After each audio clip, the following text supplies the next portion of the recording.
Ladies and gentlemen, may we recognize the Honorable Mayor Josefina G. Belmonte.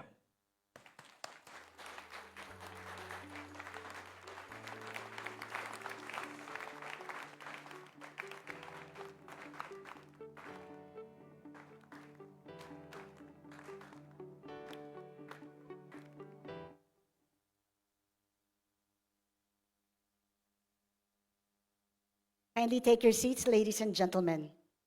To Vice Mayor Gian Carlos Soto, to the Majority Floor Leader Dorothy Delarmente, to our Minority Floor Leader Kate Galang Coseteng, former Speaker Feliciano Belmonte, our district representatives, we have with us Congressman Arjo Ataide, Congressman Ralph Tulfo, Congressman Franz Pumaren, Congressman Marvin Rillo, Congressman PM Vargas, and Congresswoman Marivic Copilar.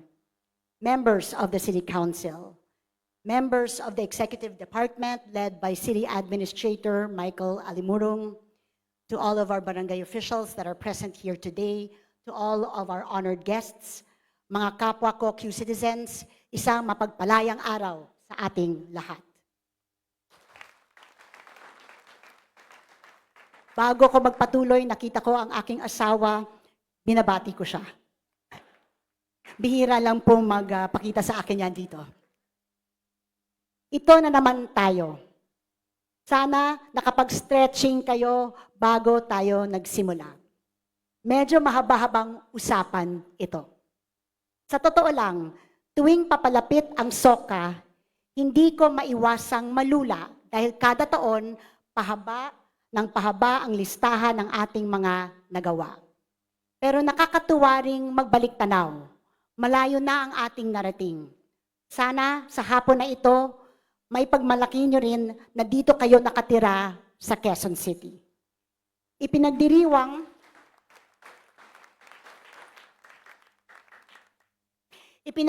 natin ang 85th founding anniversary ng ating lungsod.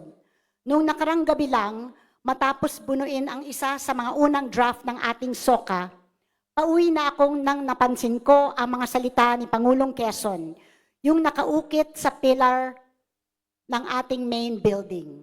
Bahagi ito ng isang pahayag tungkol sa pagnanais niya na may tatag hindi lang ang bagong sentro ng pamahalaan, kundi ang isang lungsod na magiging showplace of the nation. Hinanap ko ang buong quote at tila ba swak na swak ang timing ng paalala. Ang pangarap ni Quezon, to create a city that would serve as the epitome of culture and spirit of the country. A dignified concentration of human life, aspirations, endeavors, and achievements, and a productive self-contained community. Ang ating lungsod ay nakatindig sa pangako ng buhay na may dignidad, laya at kabuluhan. Para sa akin, yan ang punot dulo ng ating pagkilos. Over the years, as we chase this aspiration, we have been called to imagine what else is possible. And as a result, we have introduced policies, programs, and innovations beyond the conventional ways of governance. Walang pag-aatubili nating masasabi. Hindi natin sinasayang ang tiwala ng ating mga kababayan. Mula 2019 hanggang ngayon, sinusuklian natin ito ng serbisyong labas sa hulma ng nakasanayan. Nanglilingkod tayo ng tapat, mabuti at mahusay. Walang pag-aaksaya, walang padlilinlang. Sa 39 billion pesos na naprubahang budget para sa 2024, higit kalahati ang nakalaan sa social services, sa kalusugan, edukasyon, pangkabuhayan at pabahay, sa agarang pagtugon sa panahon ng krisis, at sa suporta na maasahan ng iba't ibang sektor. Consistent ang priority na ito sa nakalipas na mga taon dahil una sa agenda natin ang quality of life ng ating mga mamamayan. Mas mataas ang budget na ito kumpara sa pondong minana natin 5 years ago. Pero hindi tayo nagtaas ng buwis. Hindi tayo nagpataw ng dagdag na pasanin sa ating kapwa Q citizen. At wala tayong pinagkakautangan, zero utang sa Quezon City.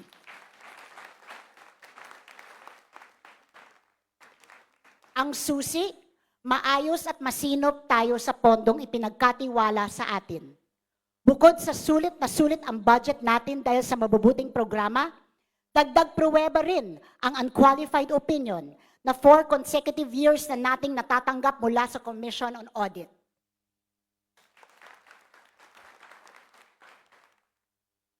Ibang klase tayong mag-alaga dito sa QC. Nagta-translate ito sa mas mataas na kita para sa lungsod.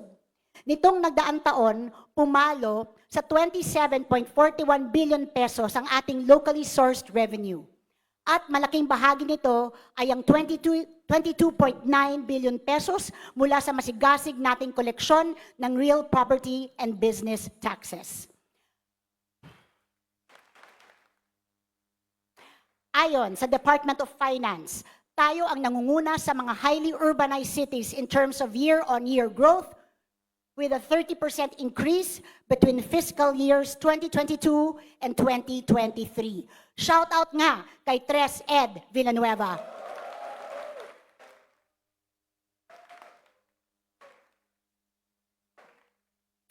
For 2024, tinatayang malalampasan natin ang total tax collection last year.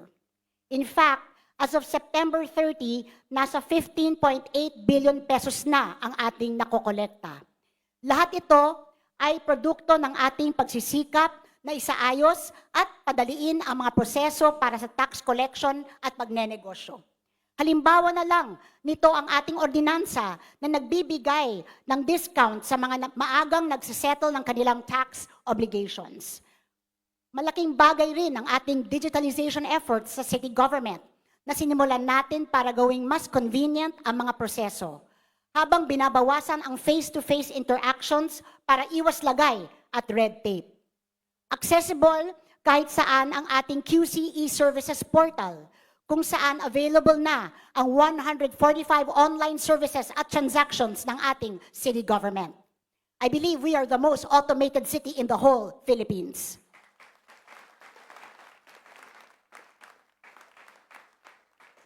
Pwedeng magbayad dito ng buwis at iba pang fees to your preferred payment option, bank transfer man, card, payment, o e-wallet. Ngayong taon, na-roll out na ng tuluyan ang ating online business tax assessment.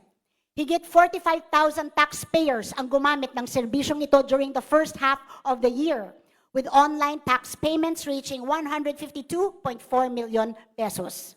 Bukod sa mas madaling pagbabayad ng buwis, we continue to strengthen ease of doing business in our city through a streamlined process that we continuously seek to improve. Our efforts continue to bear fruit. Back-to-back ang pagkilala sa atin bilang most business-friendly city ng Philippine Chamber of Commerce and Industry. Nandito sila ngayon, ang PCCI Quezon City. Maraming salamat sa karangalan. And I believe the goal is really to beat the record of my dad, which is to become a Hall of Famer. So noong 2023, 24 at 25. No? So isang taon na lang, pantay na tayo, Dad. 4 na beses na rin tayong kinilala ng Department of Trade and Industry bilang overall most competitive LGU in the Philippines. As we approach the final quarter of this year, we have already welcomed more than 9,473 new businesses. Halos kasing dami na ito ng new businesses registrants natin sa kabuuan ng 2023. Nasa QC e-services platform rin natin ang ating Business One-Stop Shop o BOSS.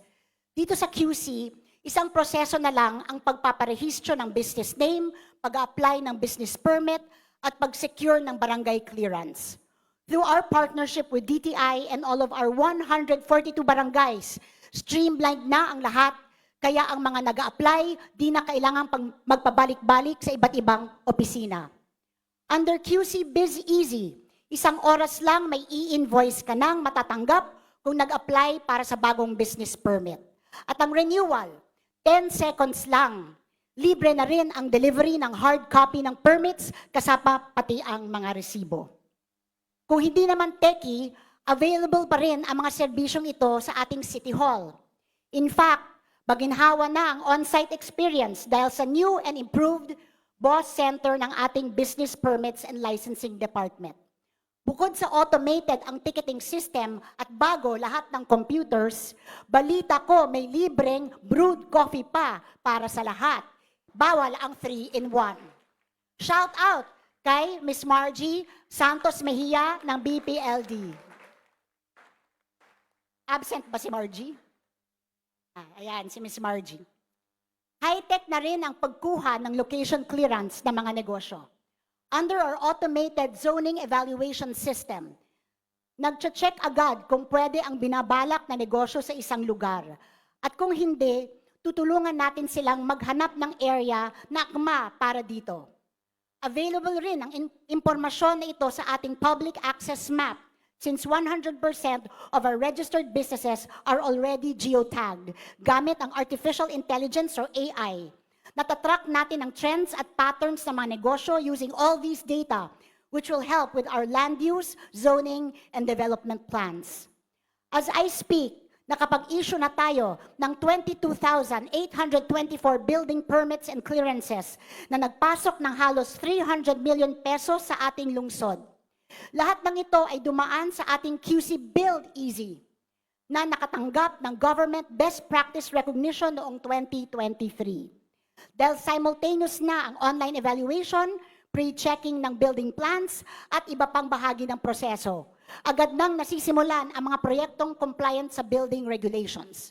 For simple permit applications, 3 araw lang ang hihintayin at 1 linggo para sa complex permits. Shout out tayo kay Engineer Gani Versosa.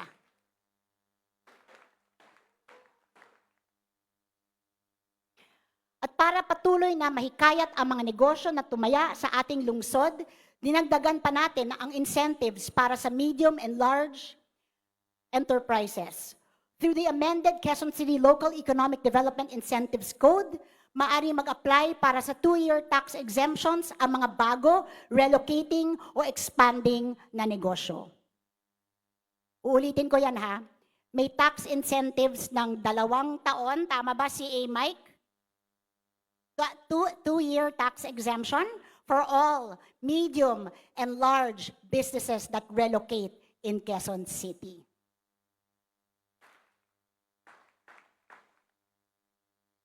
Inahasahan natin na sa tulong ng ordinansang ito, may papasok na 100 bagong medium at large businesses na magbibigay ng nasa 5,000 trabaho para sa Q citizens. May business incentives rin tayo para sa mga negosyo sa creative industry, urban agriculture, and low-cost housing, and all businesses related to climate action because these are our advocacies. Sisiguruhin rin natin na hindi maapektuhan ng exemptions na ito ang kita ng lungsod sa mga susunod na taon. Tuloy-tuloy rin tayo sa hangarin na maging innovation at startup capital ng bansa. Through our Startup QC program, the first and the largest of its kind in the country, we have provided grants of 1 million pesos to 10 startups since 2022. Madadagdagan pa yan later this week sa pagtapos ng ating cohort 3. Meron rin tayong Startup QC Student Competition, kung saan nakapaglaan na tayo ng suporta para sa 27 business proposals mula sa iba't ibang academic institutions.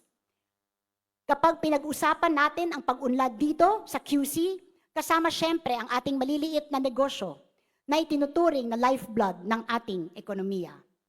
For 2024, nasa 73 million pesos na ang naibigay nating pangpuhunan sa ilalim ng pangkabuhayang QC mula nang inilunsad ang programa sa gitna ng pandemya.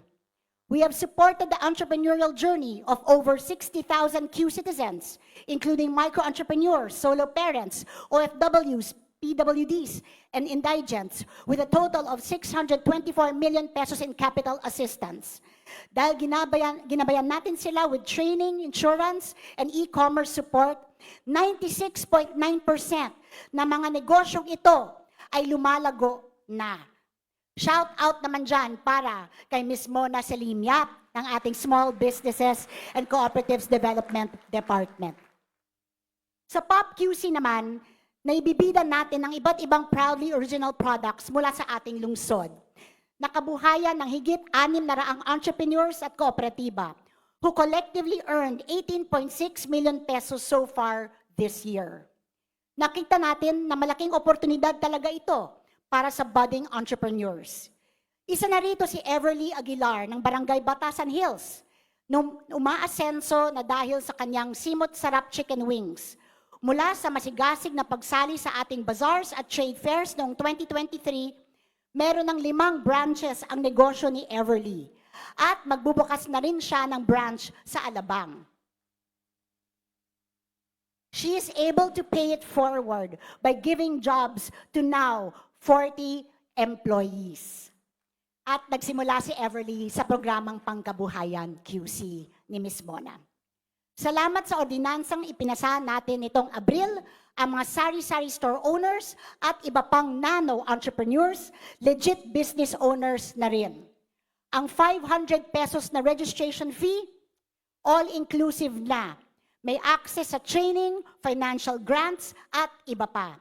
At dahil nasa database na, mas madali silang maalalayan kung sakaling tamaan ng sakuna ang negosyo nila. Mula naman nang inilunsad natin ang Market One-Stop Shop o MOS last year, ginawa nating mas patas at maayos ang kalakaran sa ating mga palengke. Wala nang palakasan o lagay sa market master. Hindi na sinasubcontract ang mga pwesto. At mas madali rin ang koleksyon ng rental fees. At present, we have more than 2,000 stall holders across all 8 public markets. Halos lahat sila nakikisabay na rin sa cashless transactions with their assigned QR codes. Nasa 90% na ng ating mga market vendors ang meron ito. Kaya pwede nang magbayad through GCash at online banking ang kanilang mga suki. Bilang tahanan ng pinakamaraming registered cooperatives sa buong Metro Manila, buo rin ang suporta natin sa mga kooperatiba through capacity building, financial grants, at iba pa. Kasama sa mga ito ang Holy Spirit Toda. Dahil accredited na sila, nakapagbukas sila ng sariling canteen sa kanilang terminal, napatok sa mga pasahero at kabarangay. Balak rin nilang maging isang multipurpose cooperative para pwedeng makahiram ng puhunan ang mga miyembro nila. Marami-rami pa, no? O na, no? So, yes, ang sagot nyo yes. Kasi ang next sagot ko, marami pang padating, so sana nag-CR kayo bago kayo pumunta dito.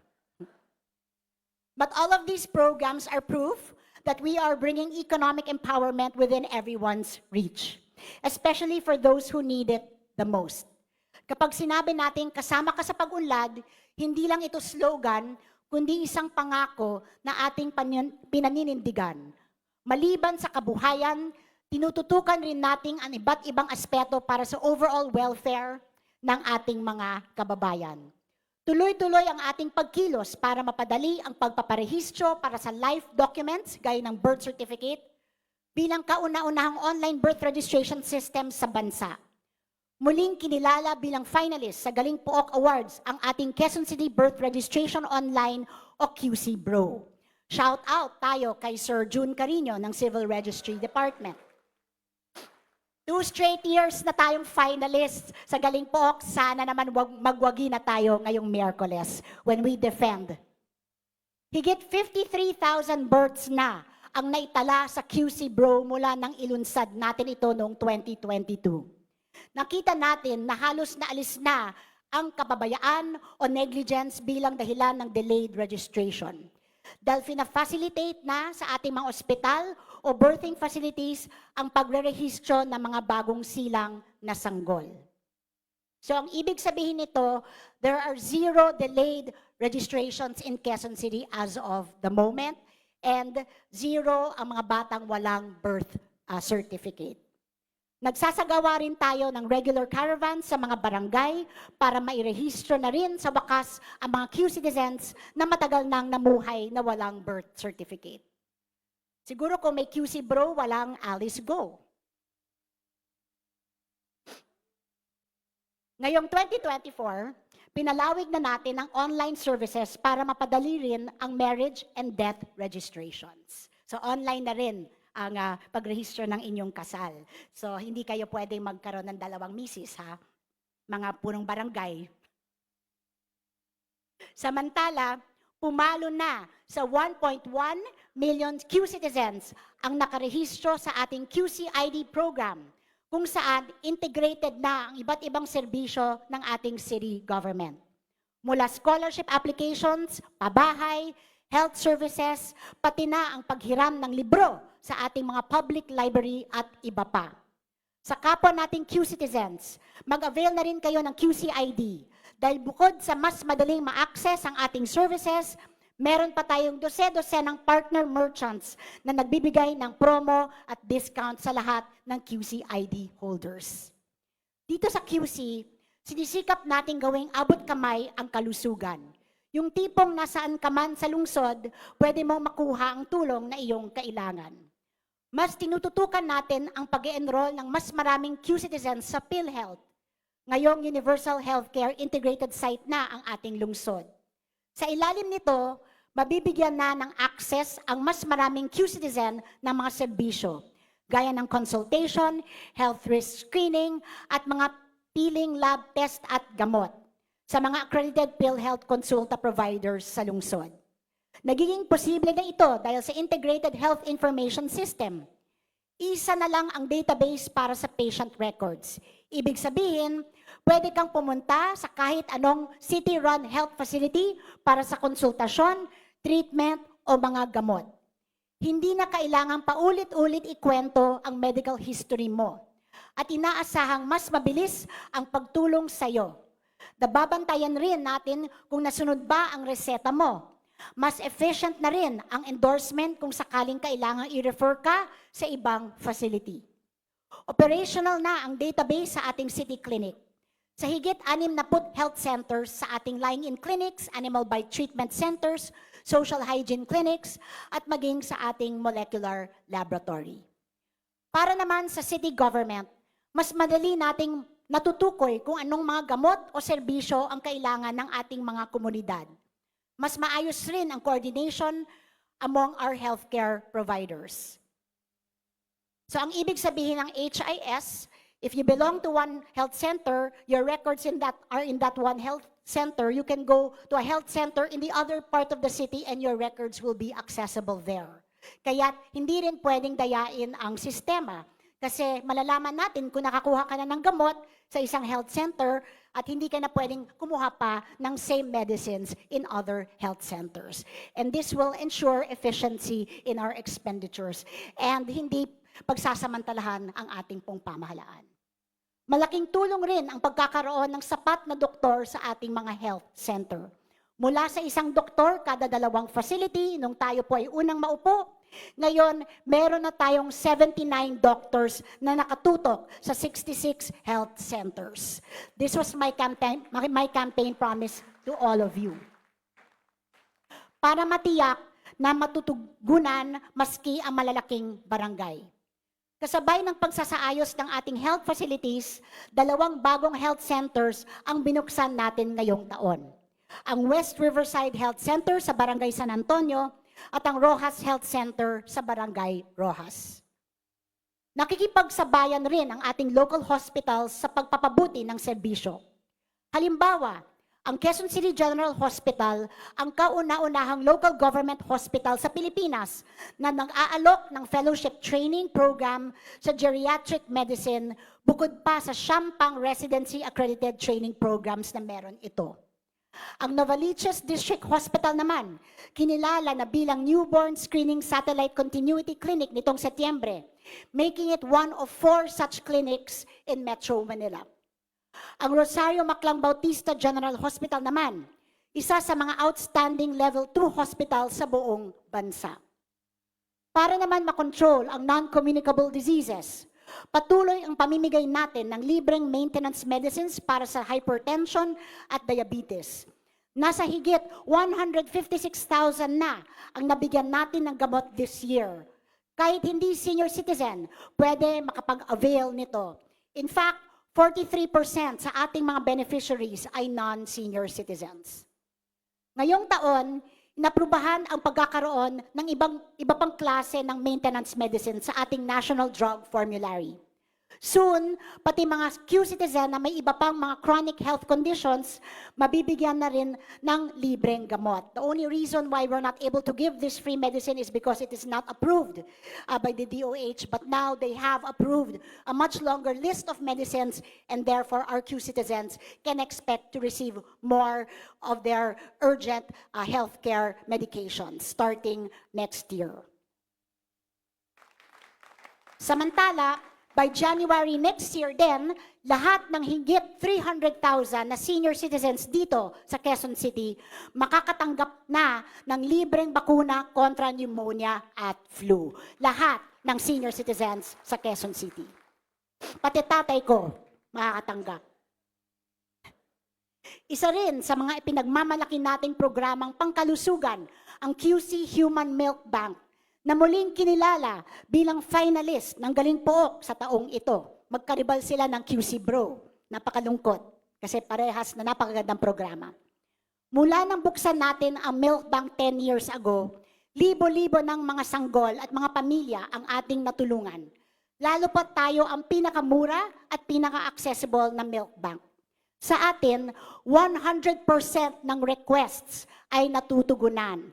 Dahil meron tayong regular milk letting activities sa ating mga komunidad and literally a never-ending supply of milk.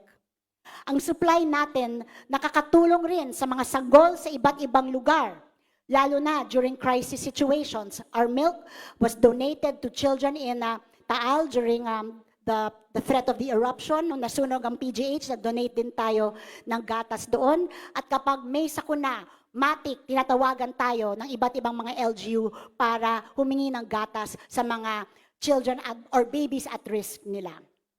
Sa kabilang banda, proactive rin ang ating lungsod sa pagtulong sa early detection ng cancer sa ating mga mamamayan. In fact, pinasa natin ngayong taon ang Integrated Cancer Control Ordinance as reported by the Vice Mayor. And just this year, higit 56,000 na kababaihan na ang sumailalim sa breast cancer screening at nasa 14,000 naman ang nag-avail ng cervical cancer screening natin. Ang mga nakitaan ng sakit, agad nating nirefer sa ating partner hospitals. Pagdating naman sa pagtugon sa HIV/AIDS, binuksan natin itong Hunyo ang Klinika Eastwood, ang kauna-unahang public-private partnership sa bansa na nakatutok sa lumalalang kondisyong HIV/AIDS. Kasabay ito ng patuloy na serbisyo ng iba pa nating social hygiene clinics sa ating lungsod.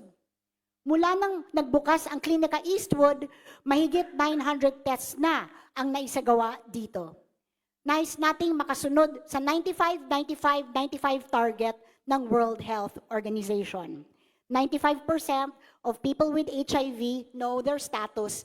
95% of those who know their status are undergoing antiretroviral therapy, and 95% of those going through antiretroviral therapy have suppressed viral load, right? Yeah. Very good, Councilor Bernard. That's your ordinance. Bahagi ng pagtutok natin sa sakit na ito at sa iba pang communicable diseases, ang pagpapalakas ng ating dating SESU, na ngayon ay City Epidemiology Surveillance Division na, hindi lang unit. And this is really our way of thanking Doc Rolly Cruz because he single-handedly fought the COVID pandemic with his small team of SESU, and now they are now a division. Sad to say Rolly is not with us. He is attending an HIV/AIDS conference in another country, but we remember him today for his valuable contribution to our fight against these kinds of diseases. Ngayong taon, naging maagap rin tayo sa pagtugon sa iba't ibang health situations. Halimbawa, nang magpositibo sa pertussis ang 87 sanggol sa QC, hindi tayo nagdalawang isip na magdeklara ng outbreak. At agad tayong bumili ng libo-libong doses ng 6-in-1 vaccines at antibiotics para maprotektahan ang mga bata mula sa sakit na ito, habang hinihintay pa ang supply mula sa DOH. The beautiful thing about our city is we are not afraid to declare when there is a problem. Other cities tinatago ang datos. But that does not solve the problem. In Quezon City, we declare when we have a problem because we are confident we can solve the problem with the help of our people. Sa gitna ng muling banta ng African swine fever at para pigilan ang unsanitary na pagkatay ng baboy, mahigpit nating ipinatupad ang ordinansa na nagbabawal sa hog raising sa ating lungsod. Ngayon, wala nang hog raising sa Quezon City. At tinulungan natin lahat ng naapektuhang hog raisers na magkaroon ng alternatibong kabuhayan sa pamamagitan ng ating pangkabuhayang QC program. Naging proactive rin tayo sa pagtugon sa banta ng Mpox. Again, nobody wanted to admit they had Mpox, Quezon City. We admitted that we have this problem, and this enabled us to mobilize everyone to work together to address this problem. Mabilis ang naging contact tracing efforts at inspection ng halos 400 establishments, gaya ng mga spa at massage clinics. Agad nating ipinasara ang mga nadiskubring wala palang permit at hindi sumusunod sa ating sanitation requirements. We also continue to champion better mental health support in our city. Direkta nang nakakahingi ang Q citizens na nangangailangan ng medication sa 6 nating DOH-accredited mental wellness access hubs. Dahil sa mental health code na ipinasa natin noong 2022, again sponsored by Councilor Bernard Herrera, tumaas ng 75% ang bilang ng mga nasaserbisyohan ng mga mental wellness hubs natin. Kaya naman, ngayong taon ay kinilala tayo bilang Hall of Famer sa Light Up Blue campaign ng Philippine Mental Health Association for being so proactive with our efforts to address the mental health problem in our city. Sa larangan naman ng edukasyon, patuloy ang pagbubuhos natin ng tulong at suporta sa ating mga mag-aaral, in line with our goal to build a future-ready city. Mula 2020, nakapagbigay na tayo ng higit 2 milyong learning kits na may kasamang storybooks, reading cards, at workbooks. Meron rin tayong QC bags na may kasama ng tumbler to help children with our advocacy against plastic. And over the past 4 years,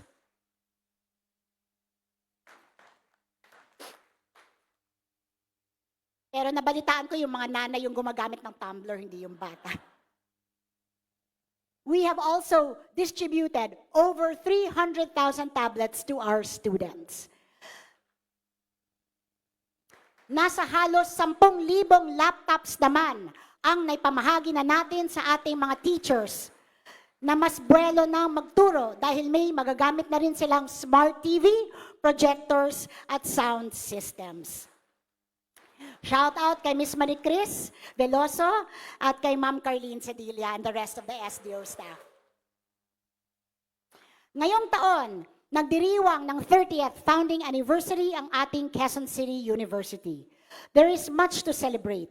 Kasama ang QCU sa 2024 Times Higher Education Impact Rankings, isang international assessment na tumitingin sa efforts ng mga universidad para makibahagi sa pag-abot ng Sustainable Development Goals.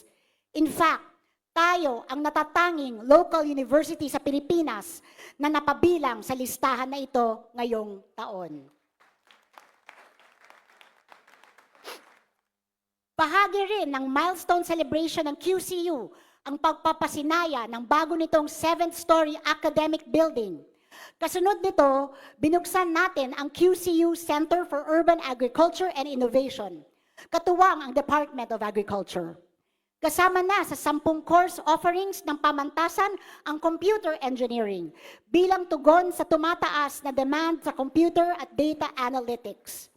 Patuloy din ang pagtaas ng bilang ng ating mga estudyante na naka-enroll sa ating lokal na pamantasan. Katuwang rin ang ating local university sa pagpapalakas ng pamahalaan. Bukod sa inaalok nitong certificate courses on leadership, for example, magkakaroon na rin ito ng urban governance training modules para sa mga barangay sa buong Metro Manila. And this is in partnership with the DILG.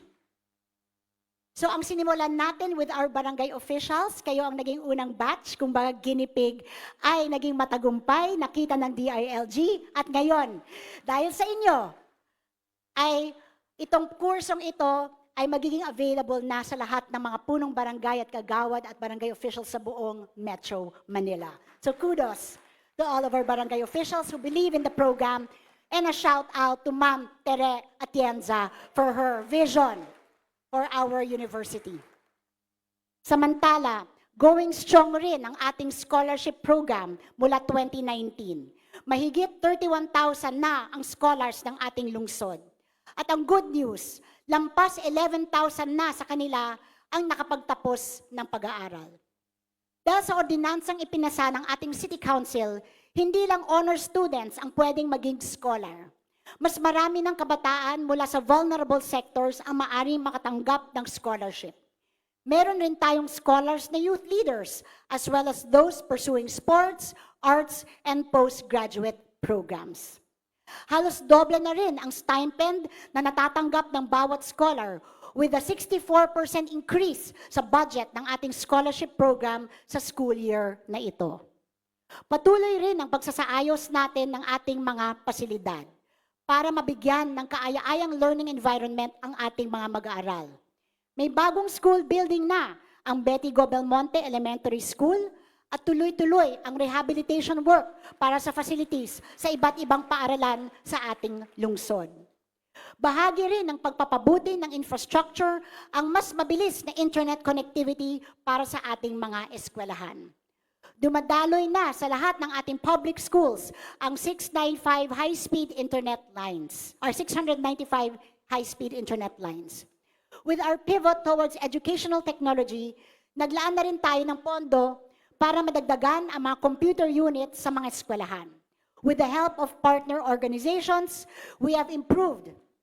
Yung mga teacher ba yung pumapalakpak tsaka principals? Go ahead. We have improved the computer labs of 4 schools, and we plan to do the same for 63 other schools before the end of the year. Automated na rin ang ating library services.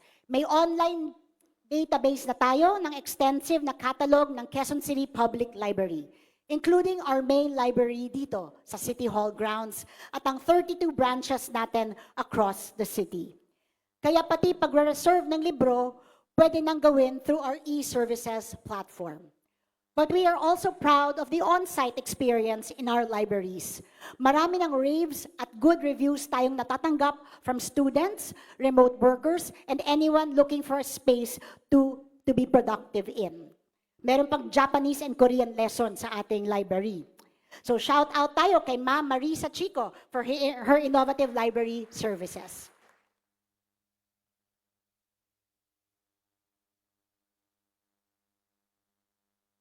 Beyond our libraries, we are reinforcing our commitment to elevate literacy and numeracy among young Q citizens. Sa pamamagitan ng ating QC tutoring program, halos 2,000 mag-aaral na ang naturuang bumasa, sumulat, at magbilang. From the, I think a sample of about 7,000 children that we identified in the elementary levels that were unable to read at all. So 2,000 na po ang ating naturuan. As we continue these efforts, the 2025 program will target 1,000 more non-readers and frustrated readers, while also expanding to support 4,000 struggling learners in math, ensuring that they reach grade level and are equipped to succeed. Ultimately, ang goal natin, dapat zero illiteracy at wala ng non-numerates sa kabataang QC. So I would like to thank nandito ang PCCI, pero ang mga Rotarian ay naandito rin. Actually, yung members ng PCCI at Rotary, pareho lang naman sila. So thank you for donating continuously to our learning recovery program. I salute you for believing in this program and supporting us in this initiative. Ang inisyatibong ito ay sinusuportahan ng individual donors, private organizations, like I mentioned, pati na rin ang ating sangguniang panlunsod at ng ating programang Kilos QC. Sa kabuuan, umabot na ng 14 million pesos ang proceeds na nagsusustain sa programang ito. And with your help, we hope to reach more students in need of this assistance. Bahagi rin ng pagbibigay dignidad ang maayos at ligtas na pabahay para sa ating mga mamamayan. Mula noong nanungkulan ako bilang alkalde, nakapagbigay na tayo ng katiyakan sa paninirahan para sa 27,887 na pamilya. Within just 5 years, we have already achieved nearly half of the housing provided by all previous administrations since 1986. Nag-level up na rin tayo sa pangakong ito. This year, we bought more than 2,669 condominium units at urban deca homes in Barangay Commonwealth na magiging bahagi ng ating rental housing program. Nakatayo na po yan ngayon at lilipat na sila this coming November. Ngayong taon rin, binili ng city government ang dagdag na 51,712 square meters na lupa mula sa Manila Remnant Company at Mega East Properties para masimulan na ang pagtiyak sa paninirahan ng higit 800 pamilya. Nasa 265 families naman mula sa danger zones ang natulungan natin na ma-relocate sa iba-ibang resettlement sites ng National Housing Authority ngayong 2024. And a special shout out to our untiring OIC of the Housing Department, Attorney Jojo Conejero. And of course, wala na siya ngayon kasi he retired just a few weeks ago, but he was very instrumental in helping us ensure that housing remains one of our most important priority programs, and he did so much to make sure this vision becomes a reality. Let's give a warm round of applause to Mr. Mon Asper as well. Patuloy rin ang suportang handog natin sa pinakamahihirap nating mamamayan. Gayon din sa iba't ibang vulnerable sectors. Ngayong taon, tinatayang nasa higit 20,000 indigent persons with disabilities at senior citizens ang saklaw ng ating Social Welfare Assistance Program. Sa Biyernes, sisimulan na ang pamamahagi ng subsidy sa mga qualified solo parent beneficiaries ayon sa Expanded Solo Parent Welfare Act. Nibigyan rin natin ng pagkakataon ang mga lolo at lola na may lakas at kakayahan pang maghanap buhay. Sa pakikipagtulungan natin sa malalaking kumpanya tulad ng Jollibee Foods Corporation, nagsimula na sa bago nilang trabaho ang unang batch ng ating senior citizens. Gaya na lang ng lolo na service crew sa Chowking SM Novaliches na hinangaan ng marami matapos mag-viral sa social media. Nakakatuwang malaman na malaking bagay ito para sa kanila. Dahil bukod sa kita, may sense of fulfillment daw sa pakikisalamuha sa mga customer nila. Through this partnership, the same opportunities are available for our PWDs. Nitong Hulyo, na-deploy na sa iba't ibang fast food restaurants ang isang batch ng deaf or hard of hearing nating mga kababayan. Proud rin ako na kapwa nating lingkod bayan dito or sa kapwa nating lingkod bayan dito sa City Hall dahil lagpas tayo sa 1%. No? So, ayon sa batas, kailangan 1% lang ang PWDs na in-employ sa governments, pero dito sa Quezon City, we have employed 4% of our employees are PWDs. Bukod sa kabuhayan, patuloy rin tayo sa pamamahagi ng assistive devices. As of September, we have distributed more than 2,800 of these, including e-braille devices, prescription glasses, and hearing aids. Namigay rin ang city government kamakailan ng prosthesis sa ilang Q-citizens na nangangailangan nito. So shout out sa aming valedictorian, Ms. Debbie Dacanay of PIDAW. Napakasipag niya. Kaya takot na takot si Attorney Dale sa kanya. Kasi sabi ni Attorney Dale, mula ngayon, lahat ng mga dadaanan ng mga tao sa City Hall compound ay magkakaroon na ng tactile features para sa mga visually impaired. And this is because of the singular, for me, political will, the will of Ms. Debbie Dacanay to make sure that we really, truly have an inclusive Q City Hall in our midst. Para naman gawing mas inclusive ang user experience sa QC government website, naglagay tayo ng text-to-speech function at iba pang accessibility tools.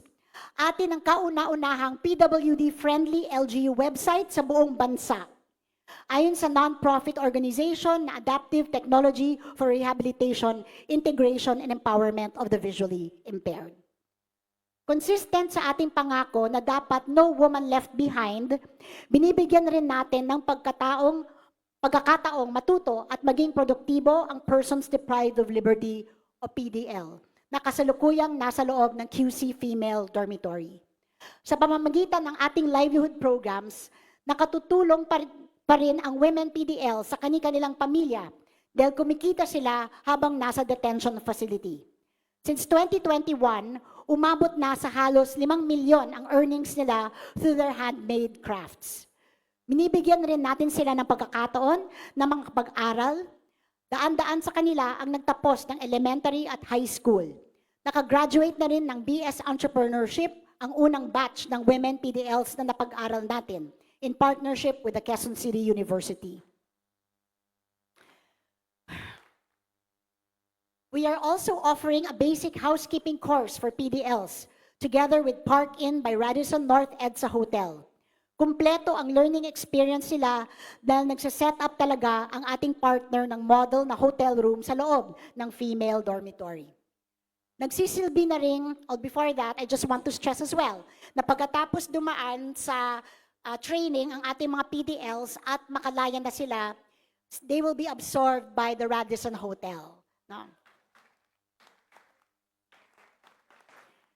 Nagsisilbi na ring learning destination ang QC Female Dormitory, which has consistently been awarded Best City Jail in the entire country. Shout out to Warden Abrazado. Are you present, Warden? Most outstanding warden yan sa buong Pilipinas, ilang beses na. Kabilang sa mga bumibisita sa ating women PDLs ngayong taon, si First Lady Luis Araneta Marcos na napakaraming dinonate sa atin pagkatapos ng kanyang pagdalaw.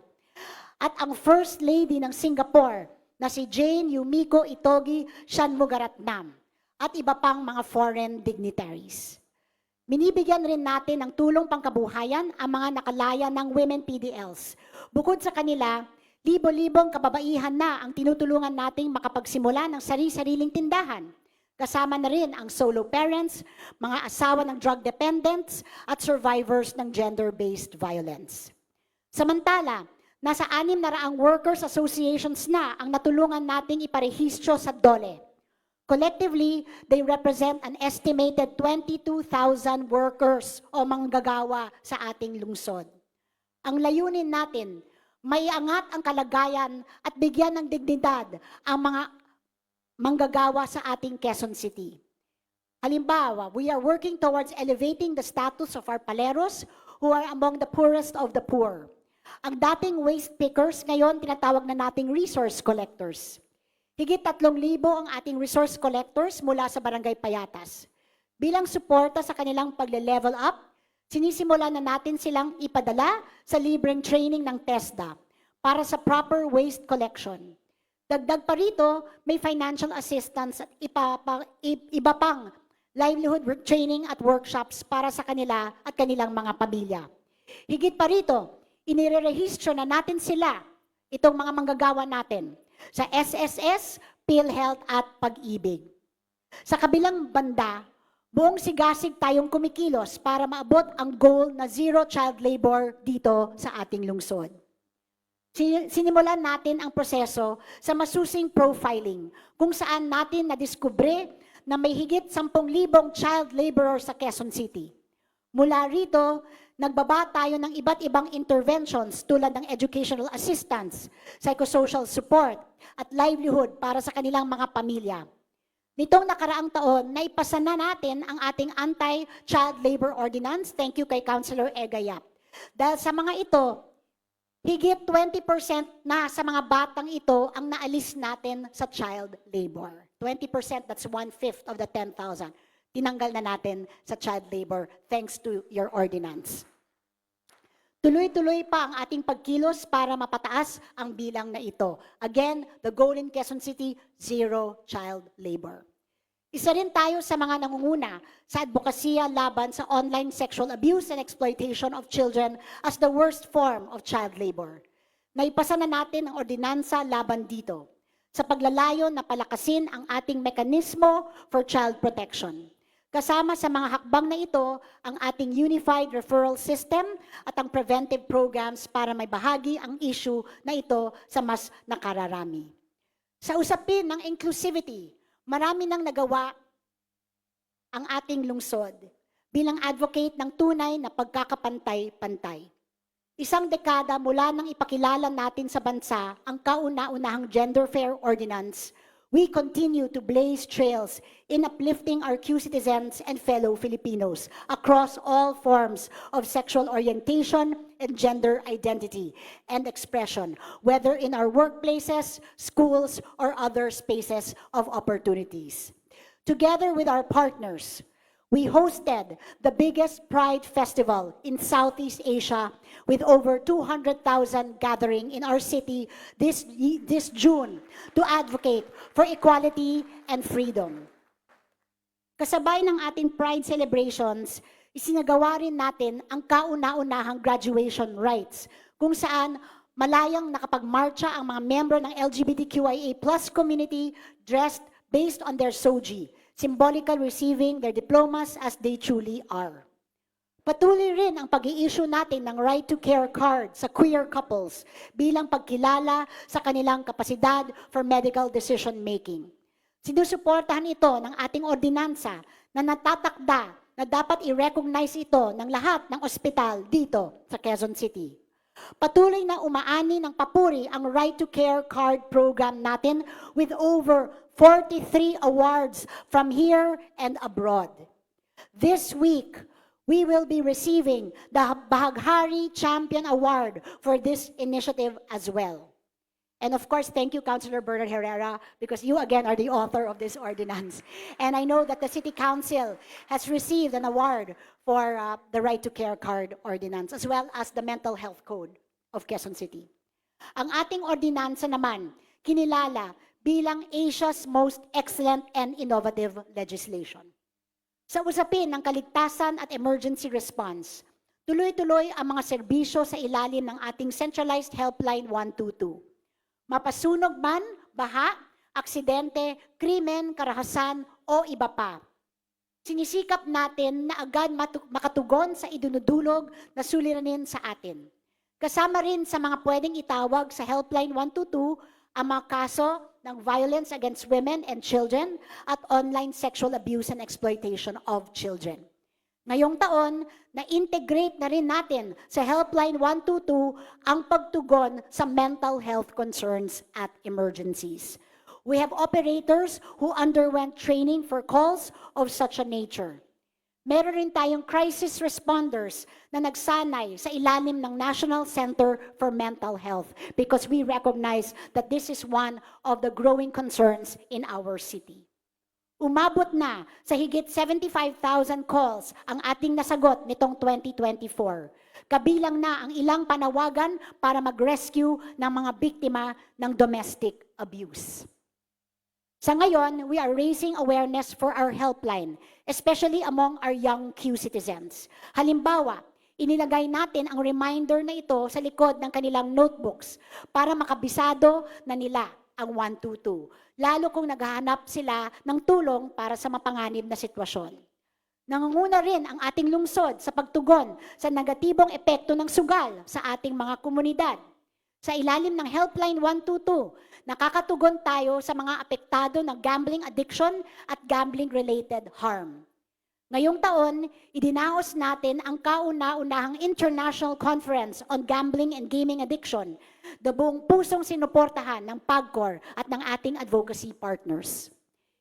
Inamyendahan na rin ng ating City Council ang ating Gambling Regulatory Ordinance bilang tugon sa pagkalat ng online gambling activities. May pagmamalaki rin natin na bago magdeklara ng total ban on POGOs sa buong bansa ang ating Pangulo, may polisiya na tayo na nagpapabawal nito sa ating lungsod. Nangangalahati na tayo, guys. Okay pa ba kayo dyan? You need a bathroom break. 5 minutes to go to the bathroom, or you guys are cool? Okay. Kaugnay rin ng maayos na pamumuhay ang pangalaga sa ating kalikasan. lalo na sa gitna ng mga epektong dulot ng climate change. I'm proud to say that Quezon City is leading this conversation here and internationally through innovations and grounded solutions. Our city continues to be recognized for our environment and sustainability efforts. Bukod sa pagkilala mula sa United Nations Environment Program, ngayong taon, ay pumasok tayo sa listahan ng 50 sustainability leaders ng Forbes magazine. At isa sa 119 A-list cities ayon sa International Nonprofit Organization na CDP. Nagpapasalamat ako sa suporta at pakikiisa ninyo na nagbibigay daan sa implementasyon ng ating environmental programs. Higit pa sa buzzwords at abstract concept ang pinag-uusapan natin dito. Kaya nga sinisikap natin na itahi sa araw-araw na pamumuhay ang ating mga interventions. Isa na rito ang ating Trash to Cashback program, where our residents can trade their recyclable waste for environmental points, which they can use to pay for utilities and grocery items. Mula 2021, katumbas na ng higit 1.2 million environmental points ang recycled waste na ating nakolekta under this initiative. Bahagi ito ng ating kampanya para sa maayos na waste segregation sa mga tahanan at pagbabawas ng basurang umaabot sa ating landfills. Nandyan rin ang ating Kuha sa Tingi program, which seeks to curb the use of single-use plastics or sachets. Sa kasalukuyan, higit 1,000 sari-sari stores na sa QC ang nagbebenta ng liquid detergent, fabric softener at iba pang supplies through the refilling process. Ngayon taon, sa loob lamang ng 1,000 sari-sari stores na ito, and I think we have hundreds of thousands, nakaiwas tayo sa paggamit at pagtatapon ng mahigit 1,000,000 sachet sa ating mga landfill. Kung ilalatag ang mga basurang yun ng magkakadikit-dikit, aabot ito ng 100 kilometers, halos katumbas ng biyahe mula Quezon City hanggang Batangas City.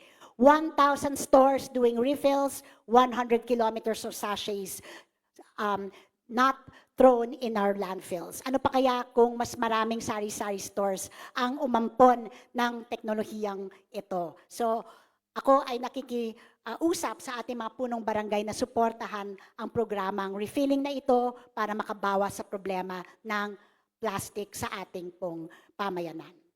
Sa usaping food waste naman, kasalukuyan nating napapakinabangan ang 31 biodigesters na ginagamit sa ating urban farms at public markets para gumawa ng soil conditioner mula sa mga nabubulok na basura, tulad ng tirang pagkain, balat ng prutas at mga gulay. Before this year ends, magdadagdag tayo ng 12 biodigesters at 25 units pa sa susunod na taon. This is part of our advocacy to make sure that the circular economy is perpetuated. Nag-a-adlib po ako, hindi po ako nagbabasa. So can you put it down?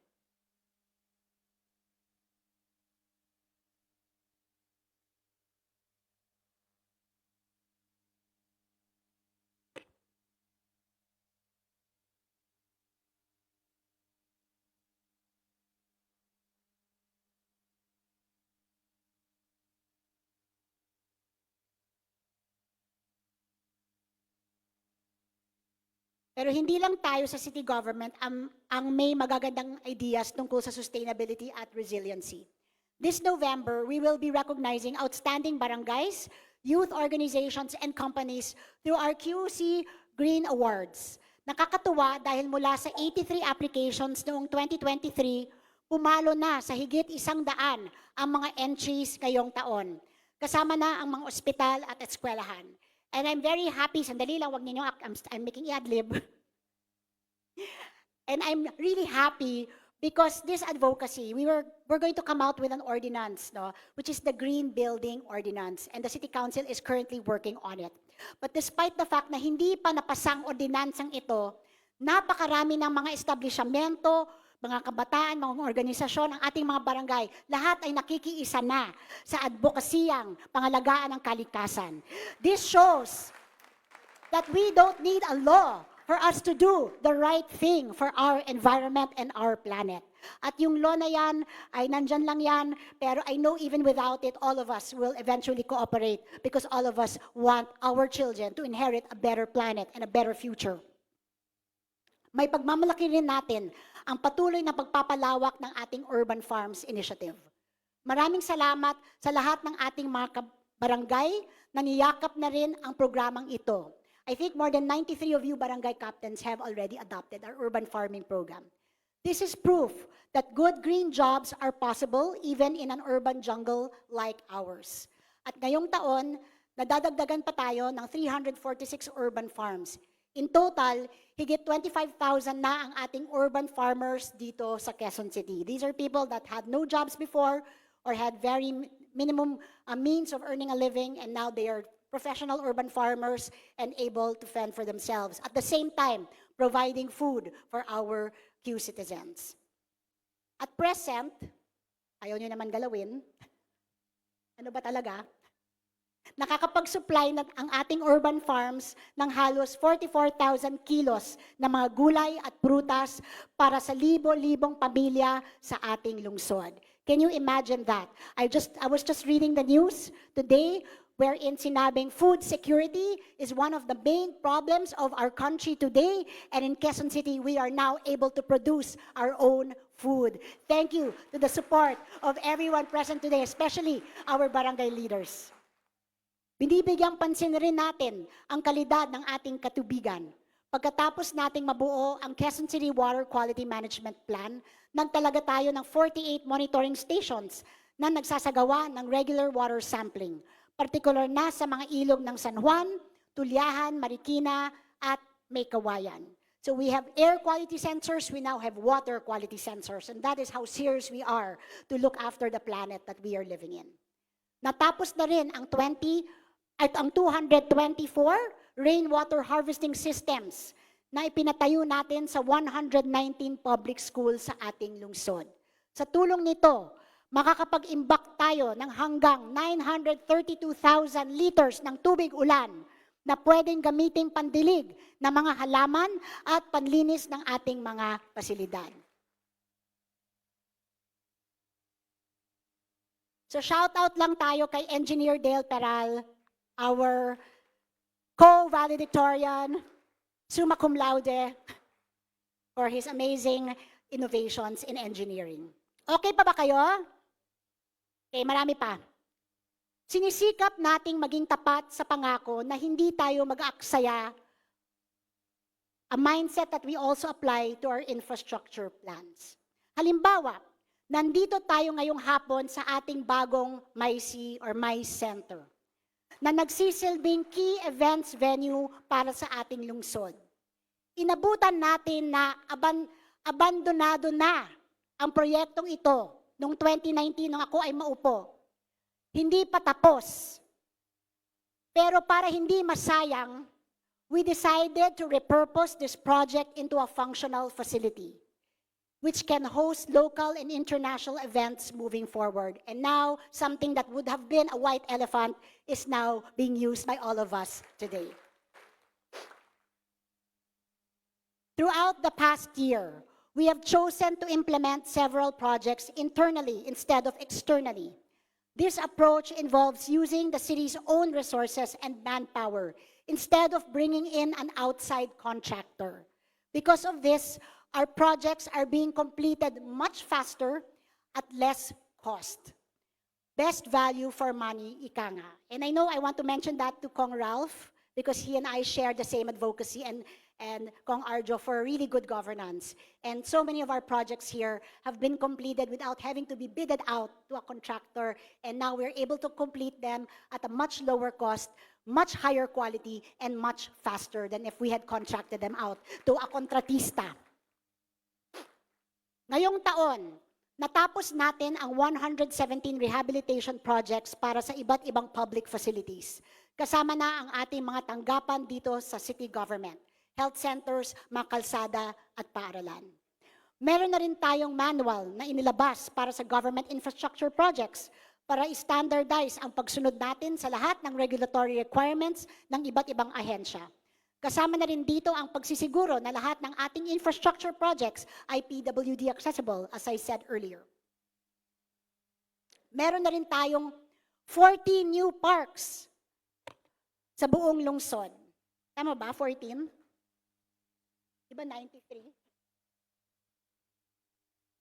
Ilan sa mga ito ang East Avenue Junction Park at Scout Reyes Plaza, mga dating bakanting lote na na-transform na natin into green spaces.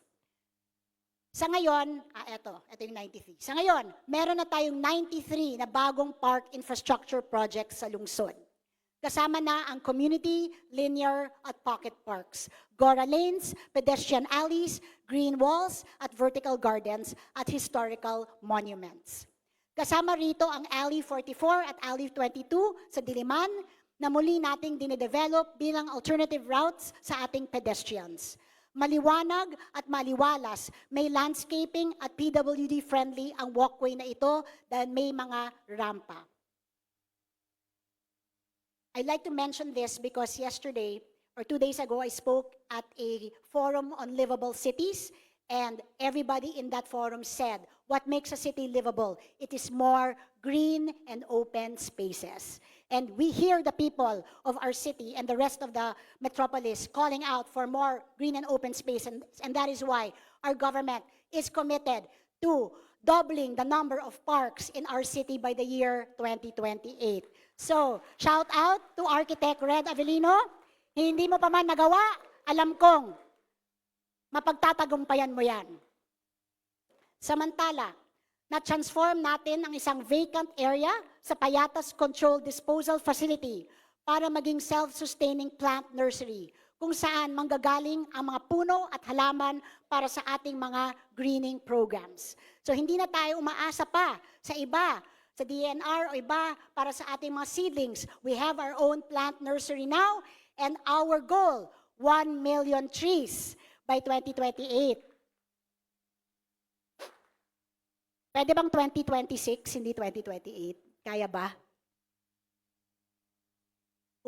Namumula na si Architect Red. 2028. Sa kabilang banda, nagsisimula na tayong gumamit ng solar energy sa ating public facilities. May solar panels na tayo dito sa ating City Hall, which will save us an estimated 1.5 million pesos every year, not to mention saving the environment through lessening of greenhouse gas emissions. Nakapag-install na rin tayo ng solar panels sa 2 public schools with the goal of doing the same for 50 others across the city, which will bring 9 million pesos savings annually. Sinisikap rin nating tugunan ang problema ng baha na dulot ng tumitinding bagyo at pag-ulan. Nagtayo tayo ng karagdagang 12 flood sensors at 3 rain gauges para dito. Ni-rehabilitate rin natin ang 550-meter stretch ng West Avenue kung saan tayo nag-install ng malalaking mga drainage pipes. Binuo natin ang ating drainage master plan na naglalaman ng holistic at database solution sa problemang ito. Kailangan natin ng 123 billion pesos para may sakatuparan ang planong ito. At ngayon pa lang, nagpapasalamat na ako ng lubos-lubos sa walang patid na suporta ng ating district representatives, Congressman Arjo Atayde ng District 1, Congressman Ralph Tulfo ng District 2, Congressman Franz Pumare ng District 3, Congressman Marvin Rillo ng District 4, Congressman P.M. Vargas ng District 5, at Congresswoman Marivic Copilar ng District 6. Nagpulong-pulong na po kaming lahat at nangako sa isa't isa na kami po, kasama si Vice Mayor Gian Soto, ay magtutulong-tulungan para tuluyan ng mawala ang baha sa lungsod Quezon.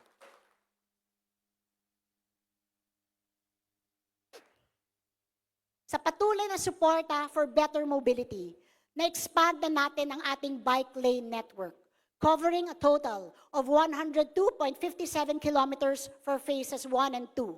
Dagdag ito sa higit 100 kilometro ng bike lanes na dinedevelop ng national government within our city limits. In total, The Quezon City government has opened around 210.52 kilometers of bike lanes in the city, which is 60% of our goal of 350 kilometers, which I promise you will be completed by 2028. Tuloy-tuloy rin ang pagpapatupad natin ng ating Project Aurora Centralized CCTV Network.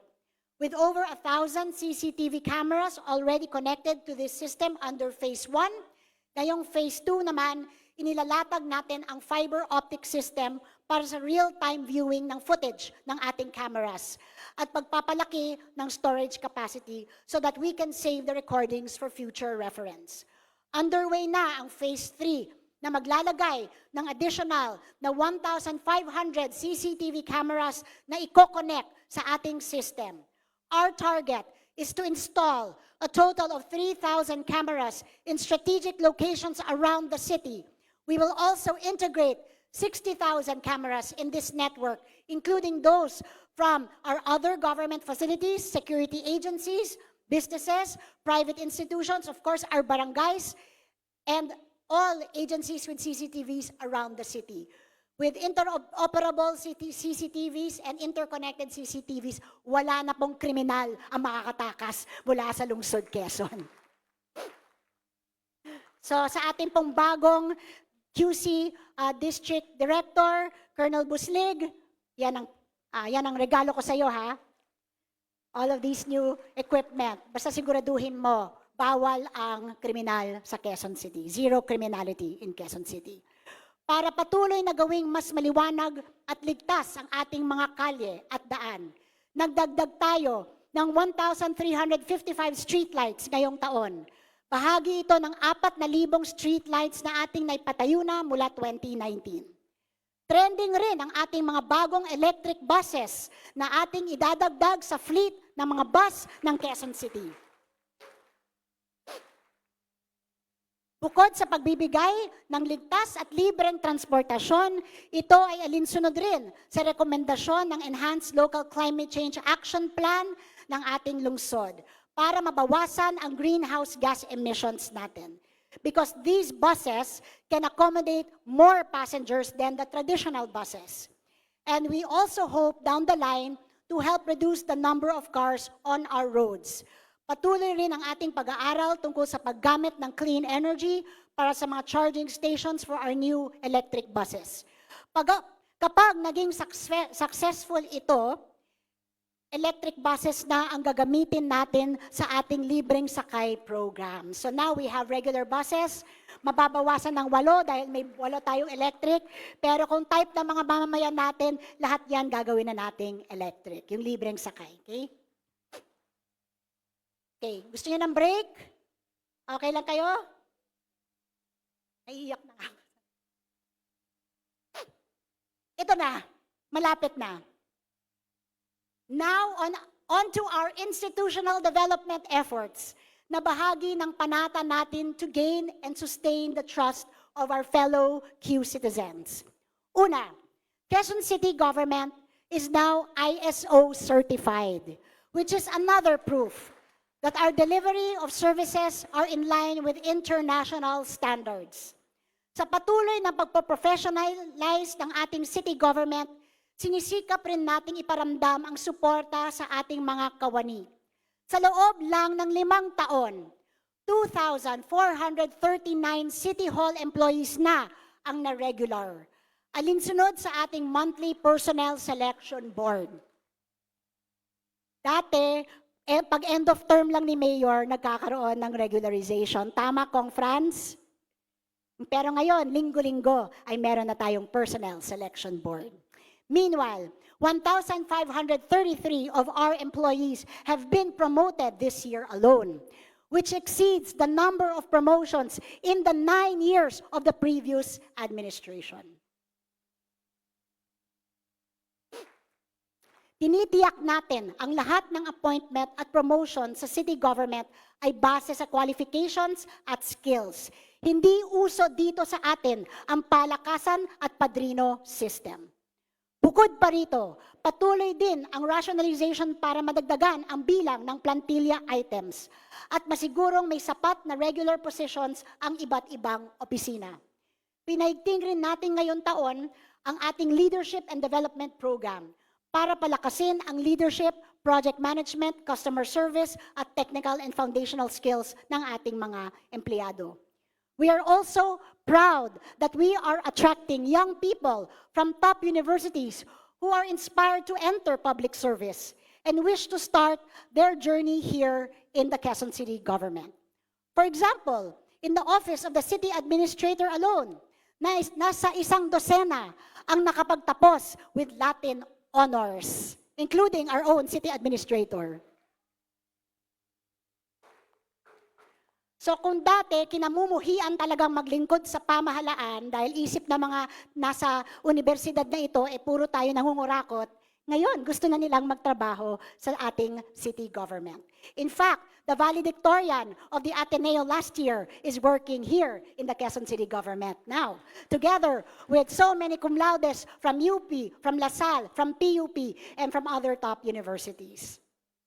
Sa ilalim naman ng ating internship program, we have welcomed over 1,000 senior high school at college students. Consistent naman sa ating commitment sa transparent, accountable, at responsive governance. Bahagi na tayo ng Open Government Partnership Program.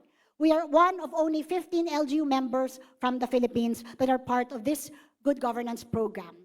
Masaya ako na ang ating culture of good governance isinasabuhay na rin ng ating mga barangay at ng ating sangguniang kabataan na kinilala bilang most outstanding stand-up, Councilor Seminary, the most outstanding sangguniang kabataan sa buong Pilipinas. Thank you for embracing good governance in the ranks of our youth. Congratulations sa lahat ng mga awards at recognitions na nakuha ng ating 142 barangays noong nakaraang Barangay Day. Proud na proud kami sa inyo. Q-citizens nga talaga kayo. Halatang halata sa pagiging competitive ninyo sa lahat ng aspeto. Keep up the good work. At maraming salamat sa patuloy ninyong pagsuporta sa ating mga inisyatibo.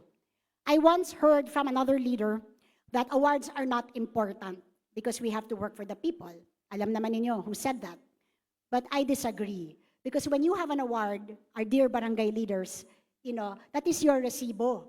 Patunay yan sa mga mamamayan ninyo na kayo ay nagtrabaho at naglingkod.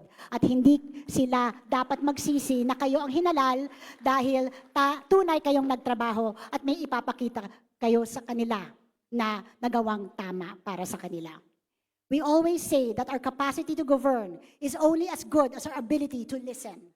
Thus, we also continue to improve our communication channels to inform our Q-citizens of our plans, programs, and policies, as well as to open our lines for their feedback and suggestions. Kasama na rito ang ating official Quezon City Government Facebook page, which has reached more than 1 million followers this year. More exact, 1.1 million followers. So shout out po ako sa lahat ng nanonood sa ating live stream. Hello sa inyo lahat who are online. Only 2 people here have more followers than our Quezon City Facebook page. Councilor Alfred Vargas and Councilor Aiko Melendez. I would say Congressman Arjo Atayde as well. We also continue to bring our services down to our communities. Under our district action offices, 1.8 million Q-citizens na ang ating naserbisyuhan. Nang hindi na sila dumarayo at pumipila sa City Hall. Naubos na rin ang mga fixer dahil diretso ang tulong natin sa tao. And I just want to call them out. They work so hard. Kilalang kilala ninyo. Sila ang inyong nilalapitan. AO Oli Belmonte of District 1. AO Bong Teodoro of District 2. AO Tommy De Castro of District 3. AO Zandy Zacate and AO Al Flores, may he rest in peace, we love him, of District 4. AO William Bawag of District 5. AO Mark Aldave of District 6. Mula 2022 naman, umabot na sa higit 650,000 Q-citizens ang natulungan natin sa ating linggo-linggong district services caravans. Closing na. The work of good governance is never easy. Totoong mahirap isabuhay ang mabuting pamamahala. Lalo na sa konteksto ng gobyernong kinasanayan yung kontento na sa pwede na, sa lapagan ng patong at lagay, sa palakasan at sa paulit-ulit na pagpalya. Some would say that we are crazy to believe that we can do better, that it is outrageous to insist that the public deserves so much more. But we have proven that it can be done with a balance of principled, grounded, compassionate, and evidence-based governance. Patunay nito ang higit 300 awards at recognitions na atin nang natanggap, ang napakaraming resibo ng ating pamamahala. So ipagdasal niyo po kami because on Wednesday we are defending sa Galing Pook Awards, 2 more, QC Bro, and the Human Milk Bank. So sana madagdagan pa sa susunod nating pagkikita ang aking may pagyayabang sa inyong resibo na pwede kong ipresenta. Together, we have achieved so much. Tapos na. Maraming salamat. Hindi pa.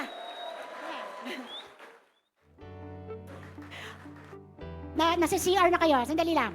Maraming salamat sa ating executive family. Palakpakan natin, pinangungunahan ni City Administrator Mike Alimurong, Chief of Staff Weng Macataw, and our former Secretary to the Mayor, RJ Belmonte. I am also super grateful for the consistent support of our City Council, led ably by our beloved Vice Mayor Gian Soto, Majority Floor Leader Doray Delarmente, and Minority Floor Leader Kate Coseteng. And of course, to all of our beloved barangay officials here today, led by Liga ng mga Barangay Councilor Mary Rodriguez. At sa ating pong kasi nawawala ba si Mary? Kala ko absent ka. And of course, to the SKs, I never thought the day would come when I would feel so much hope for the future of this city. But with the quality of the young leaders we have today, ably led by Samineri, Councilor Samineri, I know this city is going to be in a good place in the future. Marami pa tayong kailangan gawin in order to realize the promise of a truly inclusive, sustainable, and just city. Sa paglalakbay na ito, umaasa ako na patuloy ninyong susuportahan ang aking pagkilos sa pamamagitan ng mga panukala na nagbibigay diin sa mga karapatang pantao. Kasama na rito, konting hirit lang, Vice. Kasama na rito ang mga amendment para i-update ang ating Children's Code, alinsunod sa mga bagong batas na tumutugon sa mga hamon, gaya ng online sexual abuse and exploitation of children. Kailangan na rin natin i-update ang ating Gender and Development Code para lalong masiguro ang karapatan ng lahat, anuman ang kasarian, sa ating workplaces, mga eskwelahan at iba pang mga institusyon. Umaasa rin ako, kahit kontrobersyal, na maipapasa natin ang pinakaunang trans health ordinance sa buong Pilipinas. I hope and pray that you will understand that even our transgender brothers and sisters deserve equality in the eyes of the law. At para palakasin ang ating sustainability efforts, sana ay maipasa na rin ang ating enhanced green building ordinance. I also count on your support to be the very first city to institutionalize hybrid learning in our public schools because we recognize the importance of technology in education here in Quezon City. Mga kasama, nasa kalagitnaan na tayo ng speech ko. Loko lang. Ng pagpapatupad ng mga panaginip para sa ating lungsod. Matayog tayo kung mangarap. Mapangahas tayo kung kumilos. We have definitely raised the standards of service. We have raised the bar. Are we going to lower it again? Let's keep the bar up and let's move it even higher. Can we do that? sa ating pagkakapit-bisig tungo sa bagong yugto ng lungsod Quezon, tiwala ako, hindi lang natin tatapatan, kundi higitan pa natin ang ating mga nasimulan. Muli, maraming salamat sa ating lahat.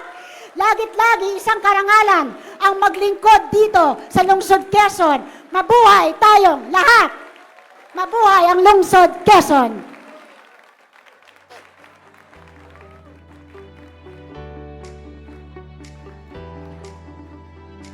Una kayo. Picture taking na.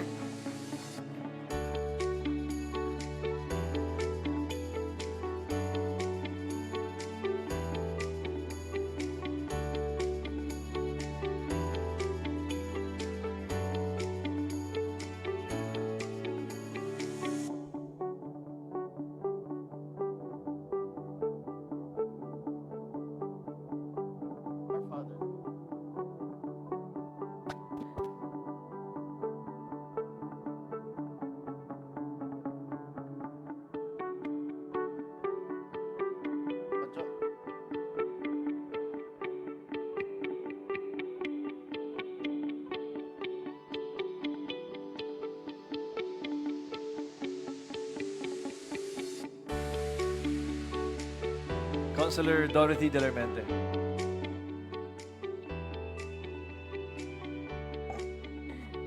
Thank you, Mr. Presiding Officer. I move that we recognize Councilor Bernard Herrera for the closing prayer.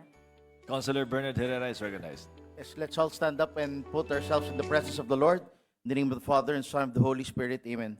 Almighty God, as we come to close of this 93rd regular session of the Quezon City Council, we give thanks for your presence among us and for the meaningful reflections shared today. We are grateful for hearing the sixth State of the City address from our Mayor Joy Belmonte, whose message has inspired us with the vision for our city's future and the accomplishments that have brought us closer to our goals. We ask that you continue to guide our leaders, Mayor Joy, Vice Mayor Gian Soto, the City Council, our department heads, and all who serve Quezon City. Protect your Q citizens, Lord, shielding them from harm and guiding them through every trial and difficulties. Keep our community safe from danger and grant us the strength to overcome challenges together. May we be even better mindful of the needs of the most vulnerable among us and act with compassion to ensure their well-being. Help us build a city where everyone can live in safety, peace, and dignity. We entrust our city to your loving care, Lord, and ask for your continued blessing upon us all. In your holy name we pray. Amen.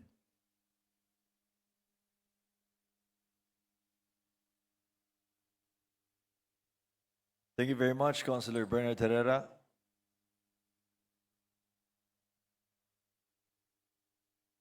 Recess. This session is now called for a recess.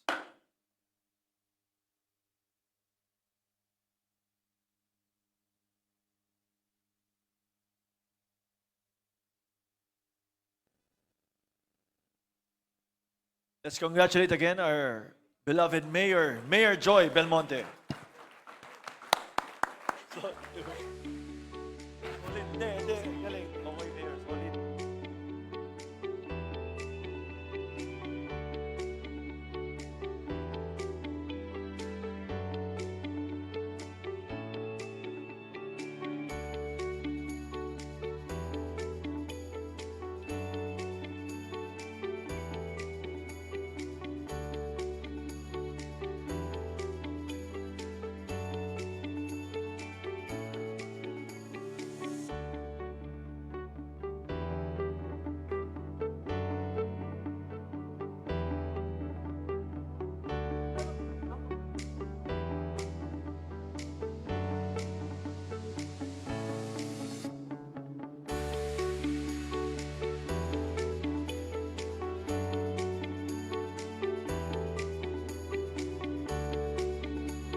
May we call on the attention of Mr. Vince Benaventura?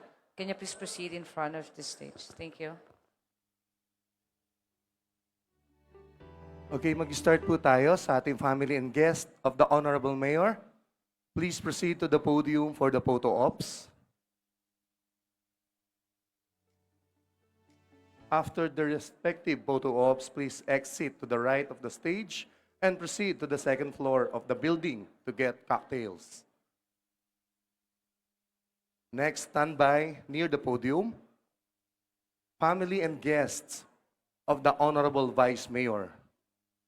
Please be ready, national government agencies.